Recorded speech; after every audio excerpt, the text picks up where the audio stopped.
Oke teman-teman, kembali lagi bersama Sedikit Bahas. Kali ini gue mau ngebahas sedikit tentang tema konten atau niche di konten itu sendiri, dimana tema ini menentukan jenis konten lu kedepannya mau seperti apa.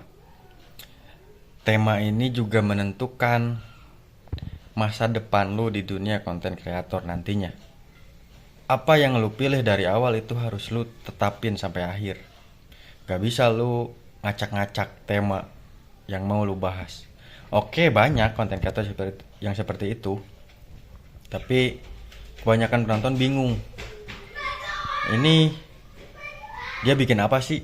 Dia buat apa sih? Saran gua, tentuin tema lu dari awal, dari sekarang. Nah, buat yang masih bingung nentuin temanya, gua kasih beberapa referensi tema atau niche buat konten lu ke depannya.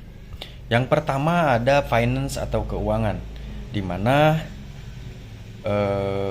tema ini masih sangat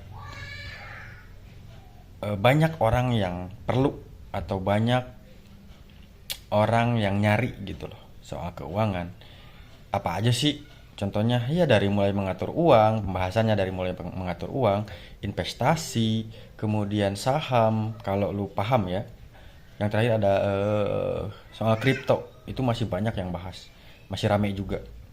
Kemudian yang kedua ada teknologi atau gadget, dimana di tema ini untuk pembahasannya lu bisa coba dengan nge-review HP keluaran terbaru, laptop keluaran terbaru, kemudian unboxing kalau misalkan lu beli barang-barang elektronik dan lain-lain, lu bisa coba dengan hal seperti itu. Atau bisa juga lu kasih tips seputar aplikasi. Itu untuk teknologi dan gadget. Kemudian yang ketiga ada edukasi atau pendidikan. Ini sebenarnya banyak orang yang nyari dan tema ini juga penting juga. Kalau lu misalkan eh, tahu terkait edukasi, lu punya ilmunya, lu bisa pakai tema ini. Kemudian yang keempat, ini ada hobi atau gaya hidup.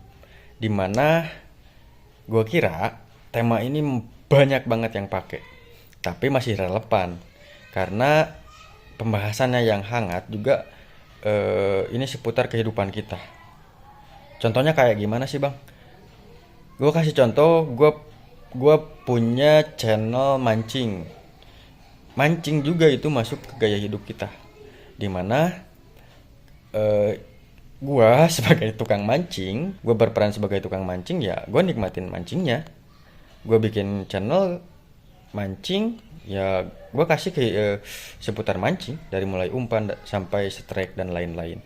Kemudian yang keduanya, misalkan ya ini otomotif, ini kan banyak nih yang nyari informasi seputar otomotif dari mulai motor sampai mobil, ini banyak banget. Kemudian ada DIY atau ya seputar kerajinan dan lain-lain, itu banyak banget yang nyari. Lu bisa pakai tema itu. Kemudian yang terakhir ini ada edukasi ringan. Nah, ini juga banyak yang pakai. Dimana akhir-akhir ini kayak akun gua lah. Akun ini juga gua sengaja gua bikin buat ngebahas edukasi ringan. Sedikit bahas gua rancang buat ngebahas itu. Gua pilih edukasi ringan. Nah, itu mungkin sedikit referensi buat lo yang masih bingung nyari tema atau niche buat konten lu ke depannya kayak gimana. Coba pakai salah satu tema referensi dari gua. Dari mulai finance, kalau misalkan lu nguasain soal finance atau keuangan, kemudian teknologi, kemudian ada edukasi atau pendidikan, terus ada hobi atau gaya hidup, lu bisa pakai itu. Dan yang terakhir ada edukasi ringan. Nah, buat lo yang punya masukan atau punya tambahan lagi, boleh ditulis di kolom komentar. Dan terima kasih buat yang udah nonton dari awal sampai akhir. Terus dukung channel ini supaya terus berkembang, supaya gue tetap semangat. Jangan lupa like, komen, dan subscribe-nya lur ya. Terima kasih. Yuk, dadah.